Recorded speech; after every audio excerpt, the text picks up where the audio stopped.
Today I want to talk about one particular thing. It's something that's really common in young entrepreneurs especially. Not so much the old guys like me, but the young ones, right?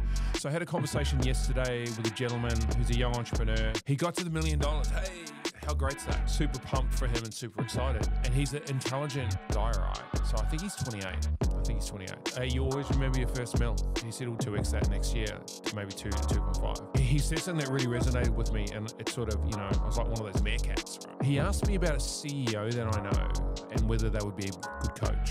And my response to that was, why do you need a coach? And what I think happens with young entrepreneurs is they think they need a coach. And what it is they're chasing that golden unicorn where they think if they get a coach, that coach is going to coach them to build a $50 million company or $100 million company, where they're looking for the secret sauce or that one thing that makes them convert X to X, right? I'm here to tell you that that doesn't exist. It's sort of bullshit because the guy doesn't need a coach. And what happens is there's a really important thing to understand is when you go to find a coach and you walk down that journey and chase that unicorn, is that what if you get the wrong one, right? Because you have no skills as a young entrepreneur who's just made his first million, how to vet a coach. So I just say this, like he was listening to Gary Vaynerchuk online, YouTube videos, books and all that. And I just said, stick with that. Like, why do you even need a coach? And it's really important to understand that he doesn't know why. He just thinks he needs it. And I see that in so many young entrepreneurs is they're just looking for the coach, right? They think that, if I got a coach, everything is going to be better. Well, in actual fact, it's probably not. So my advice is don't seek the coach, seek the skill set, right? So find out what you're deficient in. You don't need a coach to make you undeficient or effective. What you need is you need knowledge, right? Knowledge, right? Yeah. It's a Ty Lopez thing for me. He says knowledge. So seek knowledge in those verticals. You don't need a coach, right? A coach is going to be broad scope. And if you're going to get a coach, you don't want to get a CEO. CEOs are not coaches.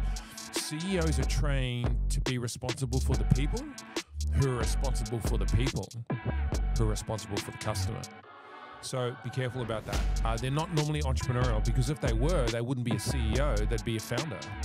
So, CEOs don't make good coaches. If you're looking for domestics in terms of commercial organizations, yeah, sure, maybe. So let me wind back. I want to go back to, you don't need a coach. If you're at your first million, you can't afford it yet, okay? Because good coaches cost a lot of money. And by the way, good coaches are very selective and don't have a lot of time, right? So you're looking for someone in your greater network. If you do need it, go to networking events and find someone who's at 2.5 million. Please don't find someone who's at 20 million because what it's going to do is it's going to force you to knock down levels inside your business that you don't need to do yet. And they're going to try and pivot you to do other things because they're in a different stage of it, right? So you need to find, if you're at 1 million, you want to get to 2.5, find a founder who just went from 1 million to 2.5. Don't find a CEO, don't find anyone else, a general manager, find a founder who did it and learn from that guy.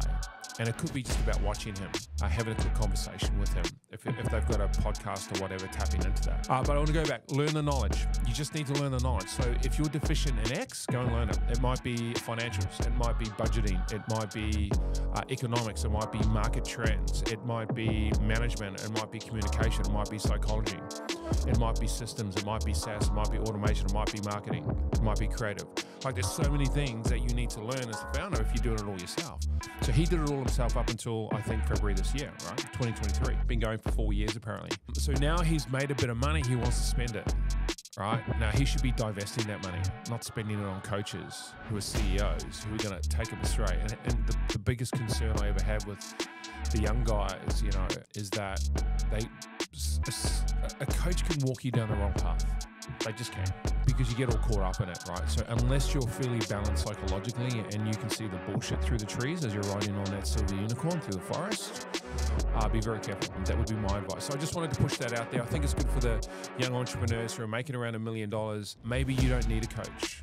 Maybe you just need to learn knowledge in one space, and maybe you just need to keep doing what you're doing and just hang out with the right people. And like I said, if you think you need it, and you may, I'm not saying that you don't go and find the CEO or the general manager. Go and find a founder who's been in your position, who's built to where you want to go to. It's so critical to get that right. Now, I've learned that the hard way. I've spent tens of thousands of dollars on coaches over my years, and none of them were any good. None of them actually helped me. In fact, they told me what not to do. That was the learning I got out of it. Now, I'm good at that, right? I can see a bullshit artist pretty easily. But if you're not attuned to that vision, be very careful because there's some shysters out there. Shyster? Do people still use the word shyster? Anyway, there's some criminals out there, so just be very careful. That would be my advice. That's all I've got. Hey, thanks for joining, and look forward to speaking to you next time. Cheers. Cool.